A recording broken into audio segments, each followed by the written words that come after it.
ఢిల్లీ మీద యుద్ధం జరిగినప్పుడే బీసీలకు రిజర్వేషన్ వస్తుంది. అక్కడ బీజేపీ ఉండని, కాంగ్రెస్ ఉండని, ఏదైనా పార్టీ ఉండదు. కానీ నిర్ణయం జరగాల్సింది ఢిల్లీలో. మిమ్మల్ని నేను కోరేది ఒకటే, ఒకరికి అన్యాయం జరుగుతుంటే చూసుకుంటూ కూర్చున్నాం అనుకోండి, మనకు అన్యాయం జరుగుతుందని అడిగే హక్కు మనకు ఉండదు ఈ సమాజంలో. ఆ మాట్లాడినా కూడా ఒప్పరు. కాబట్టి ఇప్పుడు అన్నిటికన్నా ఎక్కువ దయచేసి మనందరం ఐక్యత సాధించుకోవాల్సినటువంటి అవసరం ఉంది. ఐక్య ఉద్యమాలు నిర్మించాల్సినటువంటి అవసరం ఉంది. నిజంగా షాబాద్ వాళ్ళందరూ కూడా నేను శిరస్సు వచ్చి నమస్కరిస్తున్నా. ఎందుకంటే ఇంత ఐక్యత నేను ఎక్కడ చూడలే. మేము ప్రతి జిల్లాలో రౌండ్ టేబుల్ మీటింగ్ పెట్టినాం.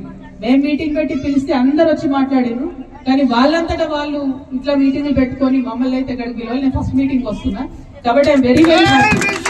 ఇంకొకటి పెద్దలు ఆర్ కృష్ణన్న గారి నేపథ్యంలో ఒకటి, అట్లానే మన చిరంజీవులు గారు విశారదన్ గారి నేపథ్యంలో ఇంకొకటి జేఏసీ నడుస్తుంది. చాలా మంచి పరిణామం. ఎన్ని జేఏసీలు ఉన్నా, ఎన్ని కొత్త సంఘాలు వచ్చినా దయచేసి అన్నిటికీ అందరం మద్దతు ఇవ్వాలి. తెలంగాణ ఉద్యమంలో మనం వందలాది వేలాది సంఘాలు పెట్టాం కాబట్టి ఇలా తెలంగాణ వచ్చింది. బీసీ ఉద్యమంలో కూడా అంతే. ఎవరు ముంగటికి వచ్చి పనిచేస్తామన్నా మనం వెనక్కి ఇవ్వమని చెప్పడానికి లేదు.